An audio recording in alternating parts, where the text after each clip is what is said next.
이제 마침내 그 벨리스 총독 앞에 서서 이제 재판을 하게 됩니다. 고소인은 누구냐 하면 대제사장 아나니아, 그리고 장로들, 그리고 유대인들입니다. 굉장히 많죠. 그리고 이쪽 피고소인은 사도 바울 한 사람입니다. 자, 이제 내용을 보니까 재판이 이렇게 시작됩니다. 2절에 보면 바울을 부르매 더둘러가 고발하여 이르되, 뭐 재판을 하려면 고소인도 있어야 되고 피고소인도 있어야 되겠죠. 그래서 일단 착석을 시킵니다. 이제 그랬더니 더둘러가 드디어 고발하기 시작합니다. 3절에 보면 벨릭스 각하여 우리가 당신을 힘입어 태평을 누리고 또 이 민족이 당신의 선견으로 말미암아 여러 가지로 개선된 것을 우리가 어느 모양으로나 어느 곳에서나 크게 감사하나이다. 지금 이제 보통 재판하면 뭐 존경하는 재판장님하고 이제 뭐 이렇게 시작하지요. 그렇게 하는 것처럼 여기도 똑같이 시작하는데 생각보다도 굉장히 아첨이 심합니다. 여기 보니까 우리가 당신을 힘입어 태평을 누리고 또 이 민족이 당신의 선견으로 말미암아 여러 가지로 개선된 것을 우리가 크게 감사합니다. 자, 그 다음에 보면 4절에 당신을 더 괴롭게 아니하려 하여 우리가 대강 여짜옵나니 관용하여 들으시기를 원하나이다. 5절에 우리가 보니 이 사람은 전염병 같은 자라 천하에 흩어진 유대인을 다 소유하게 하는 자요 나사렛 이단의 우두머리라. 그가 또 성전을 더럽게 하려 함으로 우리가 잡았사오니. 자, 이제 이 더둘로가 변호사로 나왔습니다. 지금 이쪽은 아나니아 대제사장, 그리고 장로들, 그리고 유대인들. 여기는 사도 바울 한 사람. 네, 한 사람. 이 사람들이 고소인들입니다. 자, 고발하는 고소인입니다. 이 중에서 더둘로가 변호사로 임명이 됩니다. 그래서 이 더둘로가 나서서 말을 잘하니까, 변호사니까 말을 잘하니까 지금 고발을 하지요. 고발하는 내용이 오늘 본문에 보면 크게 세 가지로 요약을 할 수 있습니다. 네, 첫 번째는 바울은 3절에 보니까 뭐와 같은 자라고요? 3절입니까? 4절입니까? 네, 전염병과 같은 자라. 3절에 보면 5절에 보면 전염병과 같은 자라.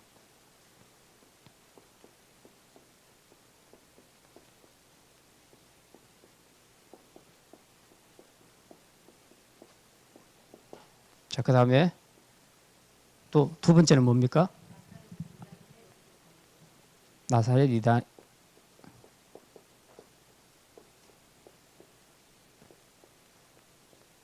세 번째는요, 8절에 성전을 더럽게 한 자.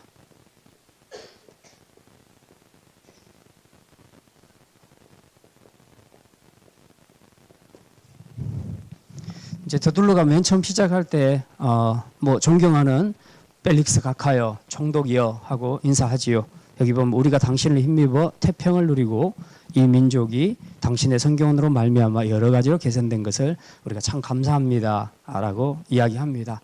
자, 태평을 누린다.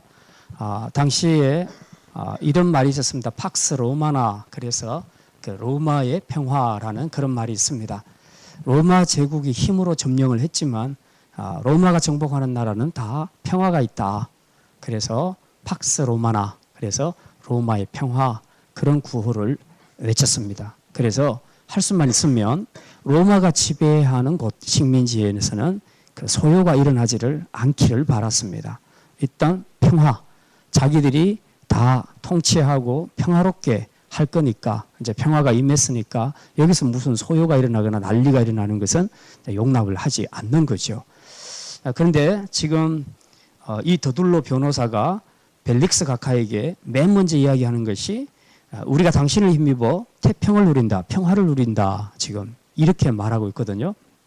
근데 실제로 역사에서 보면 그 역사가 요세푸스나 혹은 타키투스가 쓴 글들을 보게 되면 이 벨릭스 각하는 태평하고 아무 관계가 없어요. 이 사람은 굉장히 잔인한 사람이고요.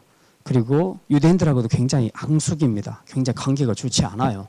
그렇기 때문에 유대인의 입장에서 당신 때문에 우리가 태평을 누린다 이렇게 말하는 것은 있을 수가 없는 일이에요. 그런데도 불구하고 드둘로가 이렇게 표현했다는 것은 지금 엄청나게 아첨을 하고 있다는 얘기입니다. 사실이 아닌데 지금 사실인 것처럼 아첨을 하고 있다는 그런 얘기입니다.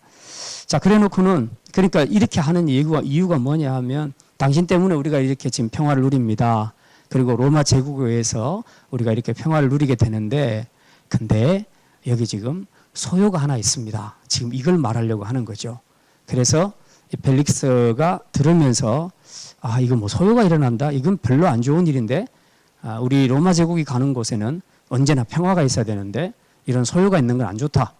그러면 자동으로 이제 이 재판권에 대해서 부정적인 생각을 갖게 되는 거죠. 이 소요의 주인공이 누구냐?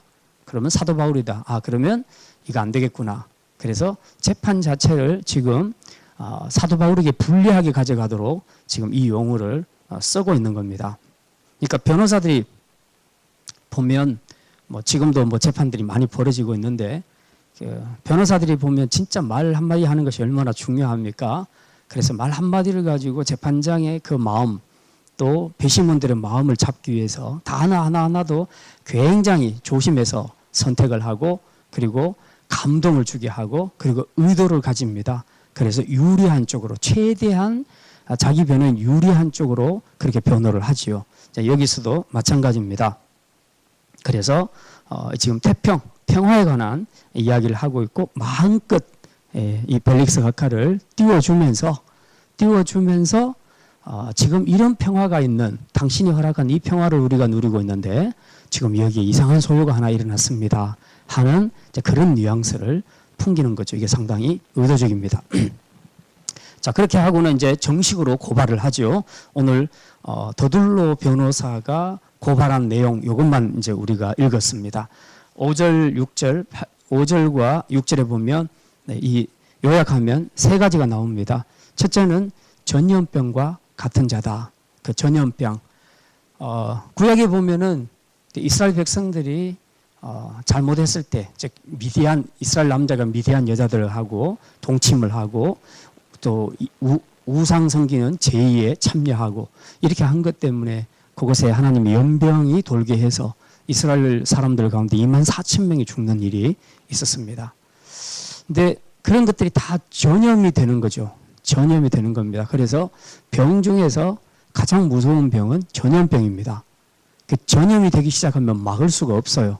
그러니까 재작년인가 우리 메르스 때문에 굉장히 우리나라가 시끄러웠지 않습니까? 이거 전염은 정말 무서운 거죠. 근데 여기 사도 바울을 향해서 전염병과 같은 자다. 그렇게 말합니다. 무슨 얘기입니까? 사도 바울이 가는 곳마다 계속 자기 같은 사람들을 만들어낸다. 지금 그런 얘기죠. 그러니까 이것 때문에 소요가 일어났다. 전염병과 같은 자라 온 흩어진 유대인들 사이에 소요가 일어나도록 만들었다. 그래서 소요를 강조합니다. 소요를 아주 강조합니다. 그래서 요거는 이제 이 세 가지 제목이 세 가지가 있는데요. 첫 번째는 개인적인 죄목입니다. 사도 바울은 개인적으로 봤을 때 이 전염병과 같은 자다. 온천하에 있는 유대인들 전부 다 흔들어 놨다. 지금 그걸로 고발을 하고 있습니다. 근데 사실은 소요를 사도 바울이 일으킨 게 아니고 자기들이 사실에서 소요를 일으켰거든요. 우리가 1차, 2차, 3차 전도 여행을 쭉 봤지만은 그 전도 여행 가는 곳마다 계속 따라다녔잖아요. 이 사람들이. 안 따라다녔으면 아무 문제가 없을 건데 계속 따라다니면서 가는 지역마다 사건을 일으키지요. 그러니까 사실은 소요를 일으킨 건 사도 바울이 아니고 유대인들 자신들이거든요. 근데 지금 이렇게 이제 뒤집어 씌우는 것이죠. 예. 그래서 사도 바울을 이런 죄목으로 걸었습니다. 그래서 이 말 속에는 부디 이 소란시키는 이 소란죄에 대해서 처벌을 해 주십시오 하는 그런 의미가 담겨 있고요. 두 번째로는 나사렛 이단의 우두머리다. 자, 요거는 정치적인 죄목입니다. 자, 우리가 얼른 생각할 때는 나사렛 이단의 우두머리 하면 종교적인 죄 같습니다. 근데 왜 정치적인 죄목이라고 할 수 있느냐? 사실은 로마는 식민지 국가의 종교의 자유를 허락을 해줬습니다. 그렇기 때문에 자기들끼리 종교 문제를 가지고 로마 법정에 들어서는 것은 원치 않아요. 그건 니네들 법이니까 니네들이 알아서 해라 이거죠. 그러니까 예수님이 십자가에 못 박힐 때도 마찬가지였습니다. 실제로 예수님이 유대인들에게 죽을 때 괘씸죄로 걸린 것은 뭐였습니까? 예수님 무슨 제목으로 죽어요? 유대인들에게. 유대인의 왕이다? 내가 하나님이다 이거예요. 내가 하나님의 아들이다. 그 지가 신이란다. 이제 이렇게 해서 걸려 들어간 거예요. 근데 이 죄목을 갖고는 빌라도 앞에서 막 빌라도가 개인적으로 한번 이야기를 해보니까 이거 갖고 잡을 수가 없는 거예요. 영 이상한 얘기를 하거든요. 내 나라는 여기에 속한 것이 아니고 저기에 속해 있다 그러면서 막 황당한 얘기를 하니까 빌라도가 무슨 말인지 난 모르겠다. 근데 내가 아무리 봐도 이 사람이 여기서 무슨 반역을 일으킬 것 같지는 않다. 근데 그거죠.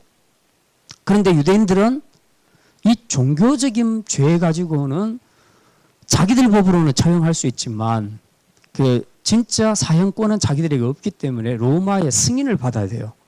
그래서 로마 정부에서 그래 그러면 죽여라고 얘기하면 그제서야 죽일 수 있는 겁니다.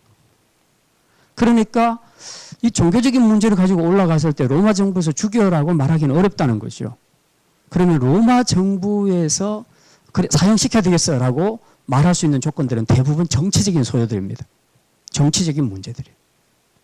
정치적인 문제로 갖고 들어가게 되면 이제 결국은 이거 좀 불순하다. 우리가 지금 로마 제국이 온 세계를 통치하고 있는데 평화로 지금 이 로마 제국을 건설해 가고 있는데 이 소요가 있는 것은 이건 용납할 수 없다. 누구든지 이런 빌미가 보이면 죽여야 되겠다. 그렇게 허락을 할 수 있는 거죠. 그래서 결국 마지막에 빌라도도 예수님 때문에 예수님을 십자가에 내줄 때 바로 그거였어요. 우리에게는 왕이 없나이다. 가이사 외에는 우리에게 왕이 없습니다. 막 이렇게 얘기하니까 빌라도가 이제 겁이 나는 거죠. 자칭 유대인의 왕이라고 하는데 그런데 저 왕을 안 죽이고 놔두게 되면 자기가 반역에 가담하는 것이 되는 거죠. 그래서 할 수 없이 내준 거 아니에요. 그러니까 명목상으로는 유대인의 왕이라는 것 때문에 예수님 돌아가셨지만 실제적으로 유대인들이 죽을 때는 그것 때문이 아니었잖아요. 내가 하나님이다. 하나님의 아들이다. 자꾸 자기를 신성시하니까 이제 그렇게 된 거죠. 이것도 마찬가지입니다. 나사렛 이단의 우두머리다. 벌써 이단으로 찍었어요. 이 사람들은. 그리고 왜 이걸 정치적인 죄목으로 보냐 하면 당시에 메시아 사상, 메시아를 기다리는 것이 굉장히 사람들 사이에 만연해 있었는데 지금 우리도 보면 그런 게 있어요. 예수님 종말에 재림하신다 하니까 뭐 제가 한 15년 전에 들은 얘기만 해도 우리나라에 예수님이 40명이 있었다고 그래요. 자기가 예수라고 하는 사람이 40명이 있었다는데 지금 벌써 15년 지났으니까 훨씬 더 많이 나타났어요. 근데 그 당시에는 초림하는 메시아, 그 메시아 대망 사상이 있었는데 이스라엘은 그래서 가끔씩 어떤 사람들이 나타나서 내가 메시아다 하는 그런 사람들이 있었단 말이죠. 이런 사람들이 나타나서 뭘 가르쳤냐 하면 이제 충성심을 가르쳤습니다. 우리 이스라엘은 선택받은 백성이다. 그러니 외세의 침략 절대로 용납할 수 없다. 우리 로마와 싸우자. 끝까지 싸우자. 그렇게 된 거예요. 주로 메시아 사상은 뭡니까? 선택받은 백성이라는 생각 때문에 우리가 모든 민족 중에 가장 우월하다는 거죠. 그런데 이 로마의 지배를 받고 있는 것은 이게 굉장히 이제 껄끄러운 겁니다. 그래서 메시아가 빨리 오셔서 이 로마를 다 눌러버리고 우리를 세계에서 최고로 높은 민족으로 회복시켜 주십시오. 이게 정치적인 메시아를 기다렸던 거예요. 원래 성경이 기다리는 메시아는 그런 거 아니잖아요. 우리 죄 문제를 해결하기 위해서 오실 메시아, 구원주 메시아를 기다리는 것이 맞는데 유대인들은 그게 아니고 정치적인 메시아를 기다렸다는 말입니다. 자, 그러다 보니까 메시아가 몇 명이 나왔어요. 그 메시아 몇 명들이 나와가지고 주장한 것이 다 로마하고 싸우자, 막 우리 단합하자, 막 그렇게 막 한 거예요. 또 그러다 보니까 이게 소요가 일어난 겁니다. 그래서 로마 정부에서 안 되겠다. 그래서 다 처단을 해버린 거죠. 그러니까 지금 이 팀들이, 이 고소하는 팀들이 이 두 번째 항목을 걸었을 때는 정치적인 죄목으로 건 겁니다. 저기도 지금 자기가 메시아라고 합니다. 적어도 아무래도 무슨 그룹을 형성해서 아무래도 로마 정부의 반란을 일으킬 것 같습니다 하는 뉘앙스를 풍기는 거죠. 그렇게 해서 이제 이 문제를 정치적으로 끌고 가는 겁니다. 그다음에 이제 성전을 더럽게 한 자다. 이거는 이제 사도행전 21장 그 28절로 다시 돌아가야 되는데, 그게 뭐가 있냐면 3차 전도 여행 끝무렵에 가면 그 사도 바울이 이제 예루살렘으로 들어오잖아요. 들어올 때에 거기서 예루살렘에서 드로비모라는 사람과 헬라인과 같이 움직이죠. 근데 그걸 유대인들이 봤습니다. 안 그래도 지금 예루살렘으로 가면 바울이 죽을 것이다는 예언까지 막 받고 그랬는데 그래도 들어가지요. 들어간 유대인들이 어느 날 보니까 예루살렘에서 사도 바울과 드로비모가 같이 다니는 거예요. 이 드로비모는 헬라인 이방인이거든요. 둘이가 같이 다니는 것을 봤습니다. 됐다, 저거 잡자 그러고 있는데 그 다음에 며칠 뒤에 보니까 사도 바울이 혼자 성전에 있는 거예요. 그래서 그걸 보고 뭐라고 생각했냐 하면 저 틀림없이 드로비모도 성전에 같이 있을 거야 라고 추측을 한 겁니다. 사실은 혼자 있었거든요. 드로비모는 안 들어갔어요. 혼자 있었는데 같이 있었다고 생각을 한 겁니다. 그때 설명드렸던 것처럼 성전은 이 이스라엘의 뜰이 있고요. 이스라엘의 뜰이 있고 이방인의 뜰이 있습니다. 그래서 이방인들은 이 뜰까지만 들어갈 수 있어요. 이 안에 절대 못 들어가요. 이스라엘의 뜰에는 이스라엘 남자만 들어갈 수 있게 되어 있어요. 만약에 여기를 들어가면 사형을 당합니다. 죽게 됩니다. 종교법으로 죽게 되어 있어요. 근데 이거는 로마도 어떻게 할 수 없어요. 이 굉장히 이스라엘 백성들에게 있어서 성전이라는 개념은 굉장히 중요한 개념이에요. 성전과 율법, 그 다음에 신약에 오면 할례, 이스라엘을 이스라엘되게 구별하는 세 가지가 바로 이거예요. 성전, 할례, 율법. 여기는 목숨 거는 거예요. 이스라엘 백성들이. 그러니까 사도 바울이 전하는 복음들이 다 이게 지금 안 맞는 거예요, 지금. 그래서 계속 따라다니면서 시비 붙고 그렇게 해서 소요를 일으켰던 거죠. 자, 이제 이 성전을 더럽게 한 자라는 죄목, 세 번째 죄목이 바로 이제 종교적인 죄목입니다.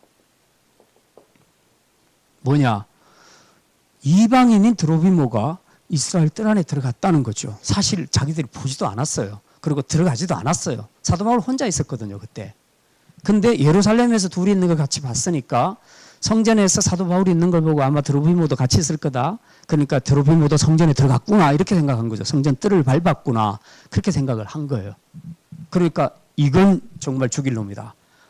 절대로 우리 이스라엘 백성들의 이 지표를 깨는 이런 자는 절대로 용서할 수 없다. 사실은 이 사람들이 죄목을 지정할 때 가장 강력하게 주장하고 싶은 것은 3번이었어요. 3번. 그런데 이게 로마 법정 앞에 섰을 때는 제일 힘이 없는 거예요. 왜냐하면 종교적인 문제거든. 그 로마는 종교적인 문제에 대해서는 별로 관심이 없어요. 2번이 더 중요해요. 로마는. 정치적인 소요만 없으면 되는 거예요. 제 로마 입장에서. 그러다 보니까 이 세 가지 제목을 가지고 지금 고발을 하기는 했는데 여기 보니까 6절이 제일 간단하죠. 그가 또 성전을 더럽게 하려 함으로 우리가 잡았사오니. 그러니까 이거 보고 해봐야 벨릭스 각하 입장에서는 저게 무슨 얘기야. 자기들 성전에 뭐 들어간데 뭐 어쨌단 말이야. 지금 이 정도로 끝날 문제라는 거죠. 그러니까 간단하게 언급하고 가는 거죠.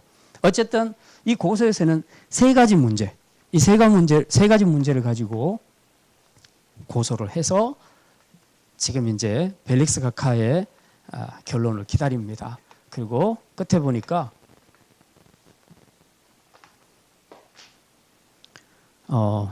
8절에 당신이 친히 그를 신문하시면 우리가 고발하는 이 모든 일을 아실 수 있나이다 하니 유대인들도 이에 참가하여 이 말이 옳다 주장하니라. 더둘로 변호사가 말을 잘하면서 일단 벨릭스 각하 띄워주고 당신 때문에 우리가 이렇게 평화를 누립니다 해놓고 이제 세 가지로 고발을 했죠. 고발을 하니까 9절에 이때 이 자리에 같이 있었던 유대인들도 전부 얼쏘하고 이제 박수 쳤습니다. 분위기가 완전히 이제 고소인 분위기로 넘어가는 이제 그런 입장입니다. 자, 오늘 여기까지 말씀 생각하고요. 몇 가지 좀 생각할 겁니다. 이 더둘로가 한 변호 안에서 나온 말들 중에서 이제 우리가 이걸 좀 생각하려고 합니다.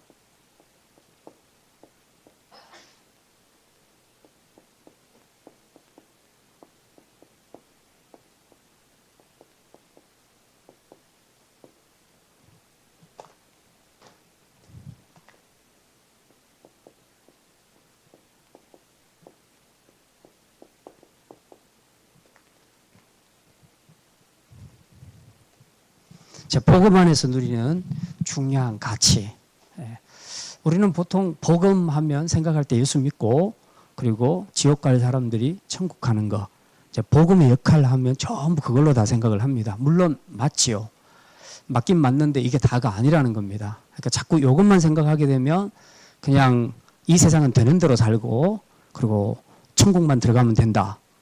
복음을 이해할 때 자꾸 그렇게 생각하는 거예요. 그러니까 그리스도인들이 현실에서 살아가는 모습들은 정말 성의가 없는 거예요. 그냥 되는 대로 살고 오직 하나님만 잘 믿고 그리고 난 천국만 가면 땡이야. 그 생각만 갖고 사는 것이죠. 그러니까 현실에서 굉장히 무책임한 삶을 살 수가 있습니다. 그리고 현실에서 우리 그리스도인들이 해야 할 것들이 있는데 그런 것들을 간과하고 넘어가는 경우들이 되게 많습니다. 복음은 그렇게 간단한 게 아니에요. 복음은 그냥 지옥 갈 사람을 천국에 가게 하는 것, 이게 복음, 요걸 복음이라고만 말하면 안 된다는 겁니다. 요거는 당연히 포함되지만 더 중요한 것은 하나님 나라 개념입니다. 하나님 나라. 복음이 와서 뭐가 달라졌냐. 그러니까 예수님께서 복음을 전할 때, 예수님이 오실 때 세례 요한에 전한 것이 무엇이었습니까? 회개하라, 천국이 가까웠나니라. 회개하라, 천국이 가까웠나니라. 즉 하나님 나라가 가까웠다. 지금 그걸 선포했거든요. 예수님이 곧 복음이고 그리고 예수님이 곧 하나님 나라입니다. 예수님이 하나님 나라 왕으로 오시는 것이죠. 그러니까 하나님 나라 개념은 단순히 이 세상에서 고생하며 살다가 마지막에 천국에 들어가는 거, 그게 하나님 나라, 그렇게 생각하면 안 되고요. 하나님 나라 하면 굉장히 광범위한 의미를 가지고 있습니다. 여기에는 통치의 개념이 있고요. 그 다음에 정의의 개념이 있고 평화의 개념이 있고 이런 것들이 다 있습니다. 근데 이런 것들이 예수님이 오심으로 이제 하나님 나라 가까웠다 했을 때 이제 그 임했다는 그 얘기거든요. 하나님 나라가 이제 임했다. 예수님 오심으로 임했다 하면 그때부터 시작해서 하나님 나라가 시작된 거예요. 그럼 시작됐으면 뭔가 이 지상에서도 하나님 나라의 어떤 특징들이 보여야 된다는 얘기입니다. 막 예수님 재림하실 때까지 막 전부 지옥 같은 삶을 사다가 예수님 재림하시는 순간에 갑자기 막 세상이 천국으로 바뀌는 그런 게 아니고요. 예수님이 오셔서 십자가에 죽으시는 그 순간부터 시작해서, 아니 복음을 전하는 그 순간부터 시작해서 이제 이 땅에 하나님 나라가 임하기 시작한 겁니다. 그래서 예수님의 가르침이 사람들 사이에서 영향력을 끼치기 시작한 거예요. 그래서 정의가 세워지고 평화가 이루어지고 그렇게 계속해서 하나님 나라 면모를 갖춰가는 것이죠. 완성되어 가는 것입니다. 완성은 아직 안 됐지만 계속해서 완성을 향해서 가는 길목에 있어요. 우리도 마찬가지입니다. 그러니까 죽어서만 천국 가는 것으로 하나님 나라를 이해하게 되면 우리가 여기서는 아무것도 할 것이 없어요. 그렇게 생각하시면 안 되고, 예수를 믿고 구원 받았으면 그 다음에 복음을 전거도 해야 되고, 그 다음에 현실에서 우리의 삶에서도 하나님 나라가 무엇인지를 세상 사람들에게 보여줘야 됩니다. 근데 보여줘서 실제적으로 어떤 영역에서 하나님의 정의가 세워져야 지도록 해야 된다는 거죠. 예를 들면 정치인이다. 그럼 그리스도인들이 정치를 할 때에 그 정치 영역 안에 들어가서 그냥 막 타협하고 그냥 손들고 박수치고 그렇게 불법을 통과시키는 그런 정치인이 아니라 거기서 하나님의 공의를 드러내도록 법 제정을 할 때 힘을 쓰고 노력을 해야 된다는 얘기입니다.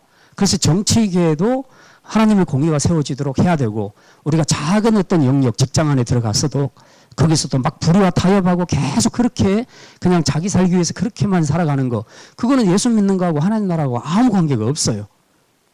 내가 그 직장 생활하는 그 영역 안에서도 하나님의 뜻이 무엇인가를 보여주고, 또 내가 일정 자리에 섰을 때에 그 하나님의 정의를 따라 그 회사가 바르게 운영될 수 있도록 하는 거죠. 지금도 보면 이 정부가 들어서면서 뭐 최저임금도 많이 올라가고 지금 그렇게 됐는데 이거 정말 바람직한 일인데요. 보면 가맹점들, 점주들이 엄청 본사에 당하는 경우들이 되게 많잖아요.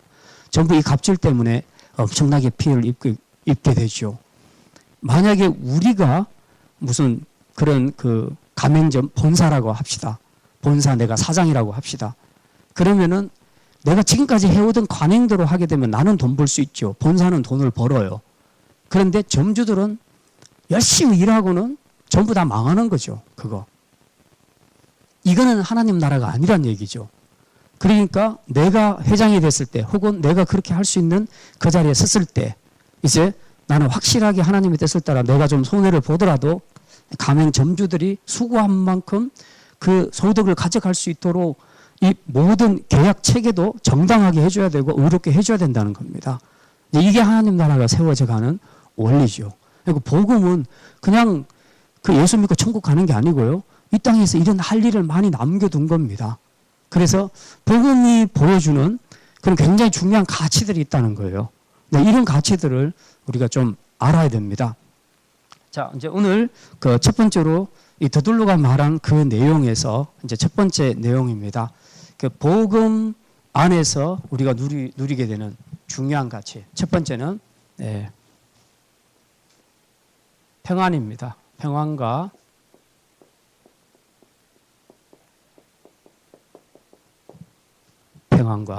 안식입니다. 아까 더둘로가 이런 말을 했습니다. 3절에 보면 벨릭스가 가여 우리가 당신을 힘입어 태평을 누리고 이 민족이 당신의 성견으로 말미암아 여러 가지로 개선된 것을 우리가 어느 모양으로나 어느 곳에서나 크게 감사하나이다. 이렇게 기록을 하고 있습니다. 아까도 말씀드렸던 것처럼 로마는 팍스 로마나, 그래서 로마의 평화, 이 이름으로 정복하는 곳마다 소요없이 나라가 안정되게 되기를 원했습니다. 로마 제국 자체가 그것을 원했다는 겁니다. 그런데 지금 이 사람이 말하는 것은 당신 때문에 지금 이 이스라엘 땅에 평화가 임했습니다. 이 이야기를 하고 있는 거 아니에요. 물론 아침 하는 말이긴 한데 당신 때문에 평화가 이 땅에 임했습니다. 지금 이렇게 아부를 하고 있죠. 그리고 이 배경에는 또 뭐가 있습니까? 당신의 조국인 로마 제국이 팍스 로마나를 외치면서 이 로마의 평화가 이 땅에 임하게 해주셔서 우리가 감사합니다 하는 그 이야기죠. 사실은 그 벨릭스 개인에게도 치하를 하면서도 또 당신이 속한 로마 제국이 우리에게 이 평화를 안겨주었나이다 라고 지금 그렇게 말하는 거 아닙니까? 지금 그런 배경이죠. 근데 정말 이 평화는 로마가 가져다 주느냐? 근데 그게 아니라는 거죠. 근데 평화는 우리가 생각해 보면 이 평화가 깨진 것이 언제부터였냐 하면 에덴 동산에서 깨졌습니다. 에덴 동산. 하나님과 우리 인간 사이에 이 관계가 깨져버리죠. 선악과를 따먹으로 인해서 관계가 깨져버립니다. 그리고 여기에 이 죄가 들어오면서 인간 안에는 그때부터 비참함, 불행, 고통, 그리고 마음의 두려움, 공포 이런 것들이 찾아오기 시작했습니다. 우리가 살면서 지금 어떤 일들 앞에서 두려움을 느낄 때가 있잖아요. 어떤 일들 앞에서 공포를 느끼지요. 어떤 일들 앞에서 우리가 마음이 안 편하고 밤에 잠을 못 자지요. 고민이 되죠. 자식 문제 때문에, 돈 문제 때문에, 대인관계 때문에 우리가 잠 못 자는 경우들이 얼마나 많습니까? 우리 안에 평안하면 잠을 잘 자야 되는데 그게 안 되잖아요. 자, 이 모든 현상들이 다 이것 때문에 왔다는 거죠. 근본적으로 우리 인간이 하나님 앞에 선악과를 따먹고 범죄하고 하나님과의 관계가 깨짐으로 인해서 이 땅의 평화가 완전히 다 없어져 버렸습니다. 깨져버렸습니다. 그래서 그때부터는 두려움과 공포, 막 긴장 이런 것들로 가득 차게 됐죠. 지금까지도 우리는 그렇게 살고 있잖아요. 근데 하나님께서 이제 우리 이 문제를 해결해 주셨죠. 누구를 통해서? 예수 그리스도를 통해서. 예수 그리스도를 통해서 이 문제를 해결해 주셨습니다. 하나님과 원수된 우리 사이에서 예수님이 화목 제물이 되심으로써 하나님과 우리 사이에 이 원수된 관계를 회복시켜 주시죠. 화평의 제물이 되신 것입니다. 근데 그 무슨 방식으로 하셨냐? 그게 바로 십자가 사건. 십자가에 당신의 생명을 내어주심으로써 스스로 화목 제물이 되셔서 원수된 하나님과 우리 사이의 관계를 회복해 주셨습니다. 화목하게 하셨습니다. 그래서 이 땅에 화평이 찾아오게 된 것입니다.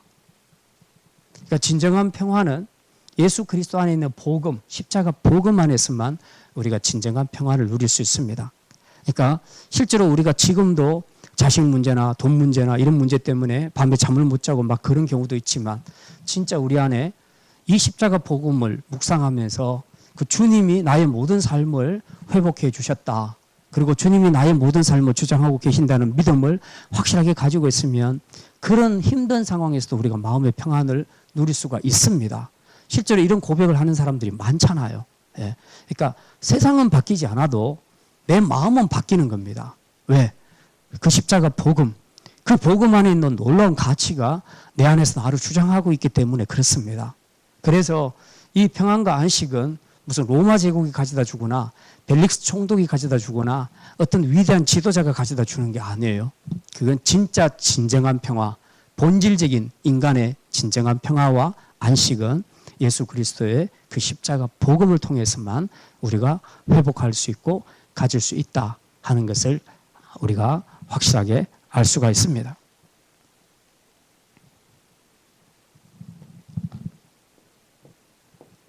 자, 이제 그 다음에 두 번째로 이 복음 안에서 우리가 누리는 중요한 가치는 바로 참된 생명력입니다. 예.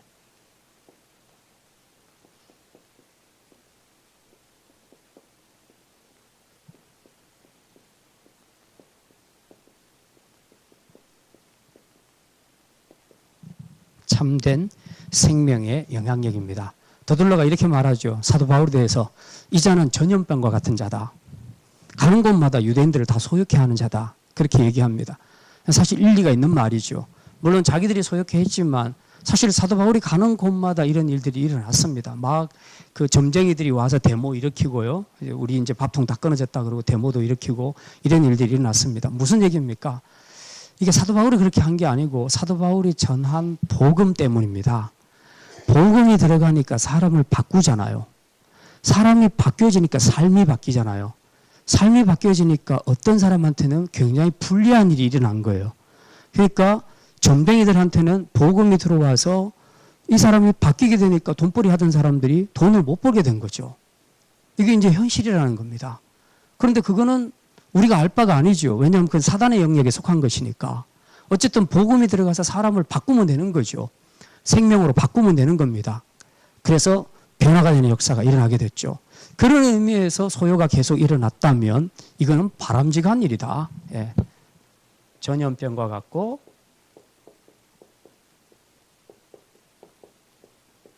소요를 일으켰다면 이거는 바람직한 일이다.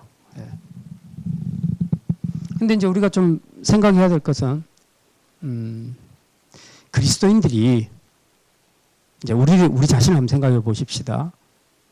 내가 안 믿는 사람들하고 같이 사는데 10년, 20년, 30년을 같이 사는데 나로 인해서 내 주변 사람이 한 명도 변화된 것이 없다. 무슨 문제일까요? 무슨 문제일까요? 소금이 들어갔는데 하나도 안 짜. 그러면 소금이 짠맛을 잃은 거죠.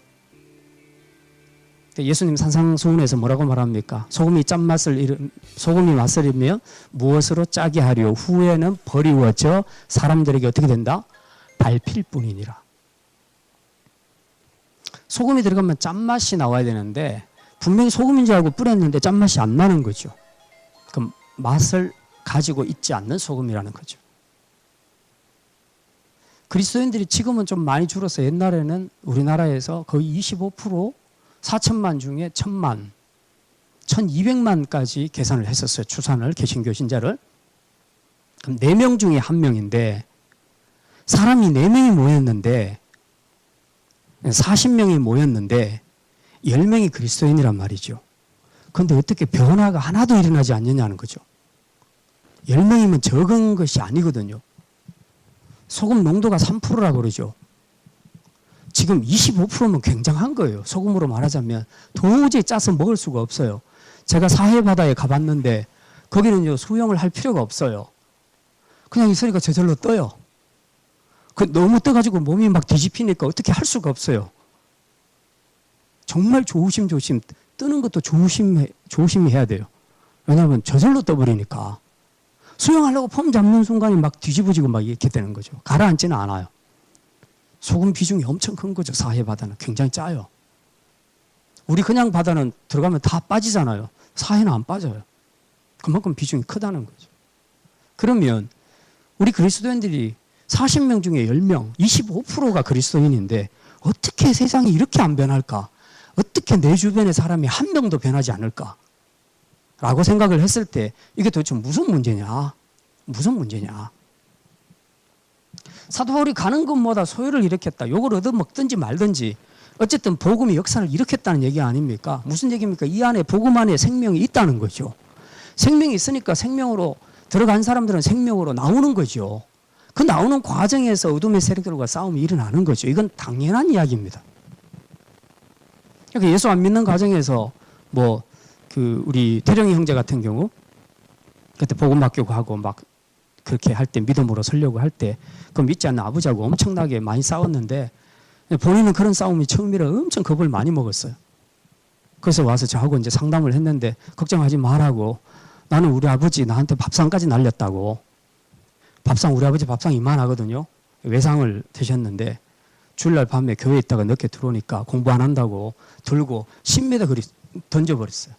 이렇게 맞아가지고 여기가 이제 다 깨지고 그런 적이 있었는데 그래요. 그게 그래서 네 안에 예수 그리스도의 생명이 있으면 분명히 그 생명력은 어떤 형태로든 자라게 돼 있다. 근데 걱정하지 마라. 하나님께 다 맡기고 가라 그랬어요. 제가 가라고. 그래서 이제 고민하던 애가 이제 힘을 얻고 갔다 왔죠. 갔다 오고 좀 의외로 잠잠했어요. 문제가 안 생기고. 네. 다 하나님이 하시더라고요. 생명이 있는 것들은 절대로 못 속여요. 하인이가 최근에 저 무슨 꽃인지 모르겠는데 자기 집에서 자기 집이란다 자기가 사는 거기서 조그마한 화분에다가 그 무슨 이파리가 또 500원짜리 동전같이 생겨서 그 이름이 뭐죠 그게? 무슨 화분에 그런 잎을 처음 봤어요. 그렇게 동그래요. 500원짜리 크기 정도의 잎인데 접시같이 생겨서 동전같이 생겼어요. 근데 처음에 보니까 별 쓰잘데기 없이 보이는데 나중에 보니까 이것들이 커가지고요. 정말 예쁘게 잘 큰 거예요. 너무 예쁘더라고요. 야, 정말 생명력이 있는 것은 못 속이겠구나. 생명력이 있으면 어떤 형태로든 자라게 돼 있거든요. 그리고 우리가 사역을 할 때도 생명력이 있는 사역은 어떤 형태로든지 결과가 나오게 돼 있어요. 반드시. 근데 이제 그것이 없다. 그러면 이제 우리가 확인을 해봐야 될 거 아니에요. 점검을 해봐야 될 거 아니에요. 왜 나는 내 주변에 나로 인해서 변화되는 사람이 아무도 없을까? 근데 그런 것들에 대해서 우리가 반성을 해봐야 될 거 아니에요? 그럼 복음이 잘못됐나? 그러지는 않을 거 아니에요.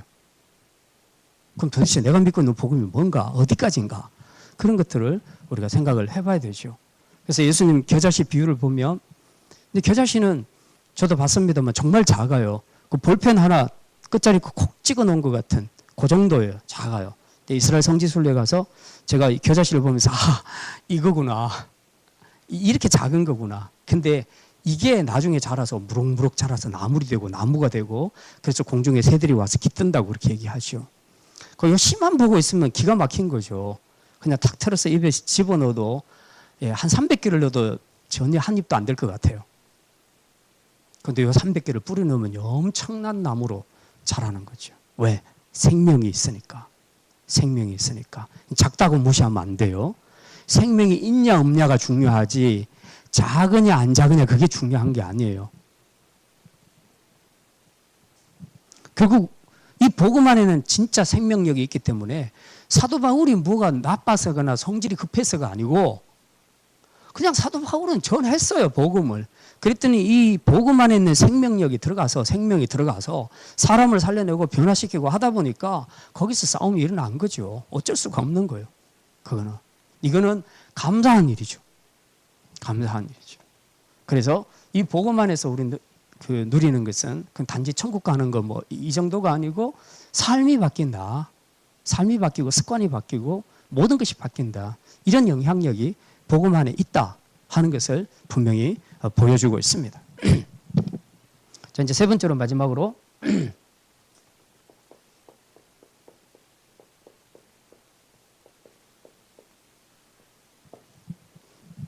예수 그리스도께서 참 성전됨을 보여줍니다.